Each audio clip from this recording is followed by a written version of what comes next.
Hello everyone, welcome to Bathroom Brews, the budget deck tech series proving magic isn't pay to win. Each deck will have a budget of $50 excluding the cost of the commander, so without further ado, let's get into it. If you couldn't guess from the title of this video, I'll be brewing with Yarok Desecrated, but with a twist.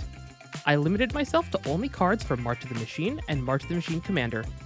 The inspiration for this list came from an amazing pre-release weekend I had, where I built a deck around Yarok and I went 3-0. Their synergy with the new card type battles, along with some of the new mechanics such as backup and incubate, inspired me. I'm including any cards reprinted in the commander decks, such as Soul Ring and Arcane Signet. One of the most exciting parts about March of the Machine is the introduction of a new card type, battles. I'm not going to explain all of the new rules that battles bring, but the TLDR is they are permanent that have an enter the battlefield trigger and have defense counters on them. You can remove these counters by attacking with creatures, dealing damage to them, or using cards such as Render Inert to remove the counters. Then they flip into another card that you cast.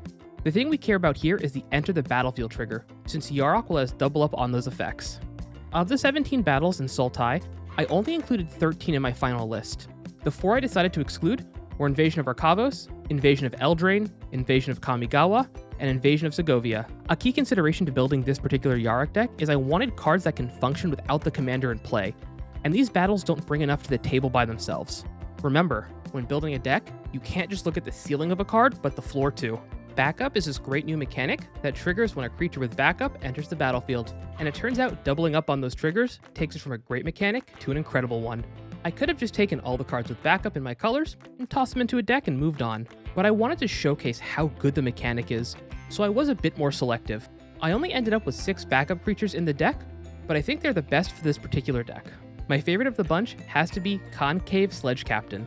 This elephant will let us back up 6 times with our commander out. What's great about this is each instance of backup will trigger separately. So if we put all 6 triggers on Yarok, whenever they deal damage, they will put that many +1/+1 counters on itself 6 times. Not to mention the fun synergy with Death Touch and Trample. And then there is Saiba Cryptomancer. This draft all-star wasn't included originally until I played a few drafts on Arena. This is everything Yarok wants and more. It's a permanent, it has an ETB, and it gives something hexproof, like our commander. The final mechanic I wanted to include was incubate. While Yarok might not double the counters on the eggs when they enter the battlefield, they will double the trigger of making the eggs. Okay, technically they make an incubator token, but can we be real? It's an egg. And the best part is you don't need to hatch them until you're good and ready. My favorite incubate card has to be Tangled Skyline. I know I'm biased towards this card because of how well it did at pre-release, but gaining 10 life and making 2 5/5s is great value for only 5 mana.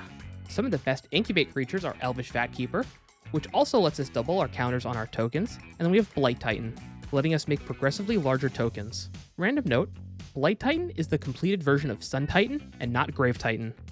Okay, so we got all of the cool new mechanics loaded into the deck, but now what do?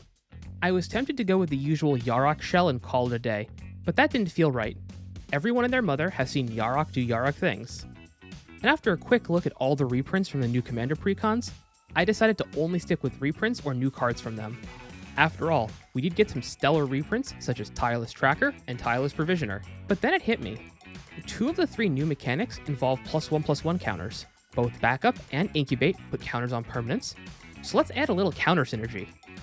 We already have the aforementioned Tireless Tracker, but we can include Kami of Whispered Hopes, a creature Hardened Scales, which also becomes a massive source of mana for us. Speaking of massive amounts of mana, Gyre Sage was reprinted, so we can include them in the deck. Some other reprints I included were Renata Call to the Hunt, which will put a counter on each creature that enters the battlefield, and then Rishkar Pima Renegade, that will put counters on things and then turn creatures with counters on them into mana dorks.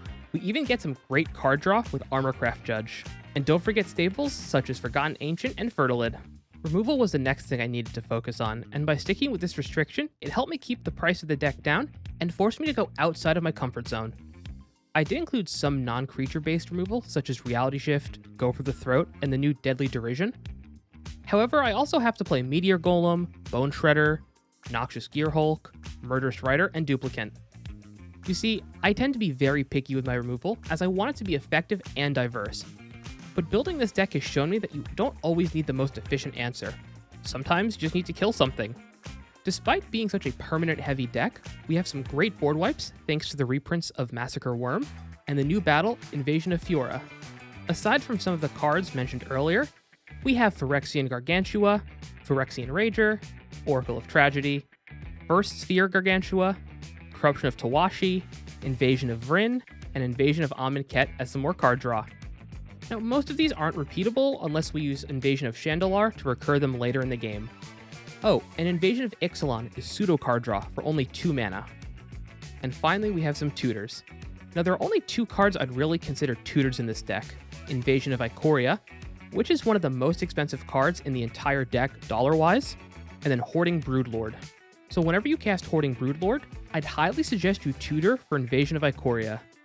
I know you're thinking, why would I want to tutor for another tutor?